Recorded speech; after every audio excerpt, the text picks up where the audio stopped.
Good day, everyone. I am Peter John A. Ramirez, a nursing student. In this video, you will learn about the anatomical and the physiological aspect of respiratory system. What are the parts of the respiratory system?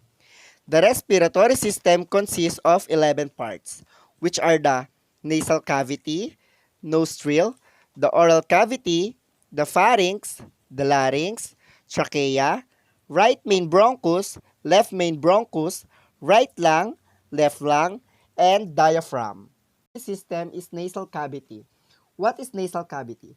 The nasal cavity function to humidify, warm, filter, and act as the conduit for inspired air, as well as protect the respiratory tract through the use of the mucosa system. The nasal cavity also houses the receptors responsible for olfaction. The number 2 is nostril.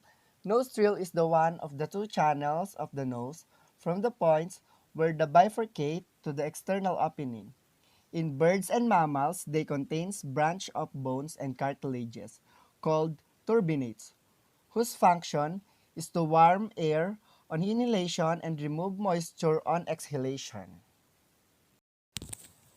Number 3, oral cavity. The mouth is also known as the oral cavity. It's the secondary external opening for the respiratory system tract. Most normal breathing take place through the nasal cavity, but the oral cavity can be used, supplement or replace the nasal cavity function when needed. Number 4 is pharynx.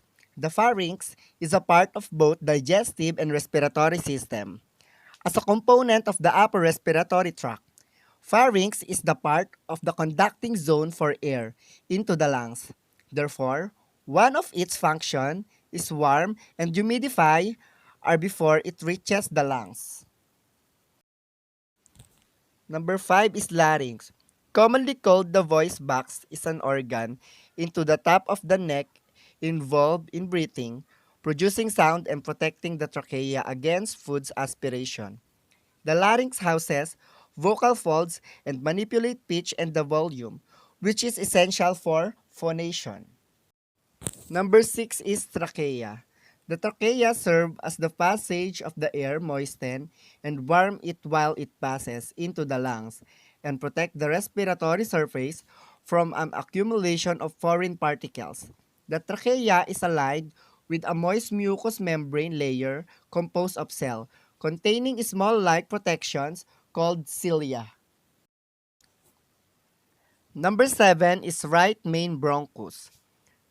The trachea bifurcates into the right and left bronchi at the level of the carina supplying air, the right and left lung respectively. The number 8 is left main bronchus.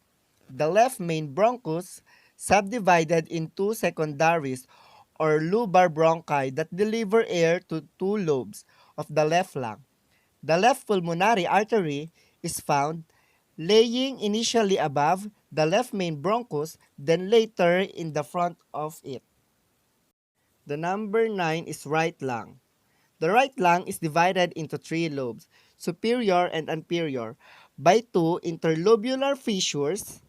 One of these separate the inferior form, the middle and the superior lobes, and corresponds closely with the fissures in the left lung. Number 10 is left lung. The left lung is a narrower than the right to make the room for the heart. Lungs are the sac of tissues located just below the rib cage and above the diaphragm. They are important part of the respiratory system and waste management for the body. The last one is the diaphragm. The diaphragm located below the lungs is the major muscle of respiration. It is large, dome-shaped muscle that contract rhythmically and continually. And most of the time, involuntary upon inhalation, the diaphragm contracts and flattens and the chest cavity enlarge. And this concludes my discussion. Hope you all learned a lot. Once again, I am Peter Jan Ramirez, a BSN first year, student from M. Gallego Foundation Incorporation. Thank you.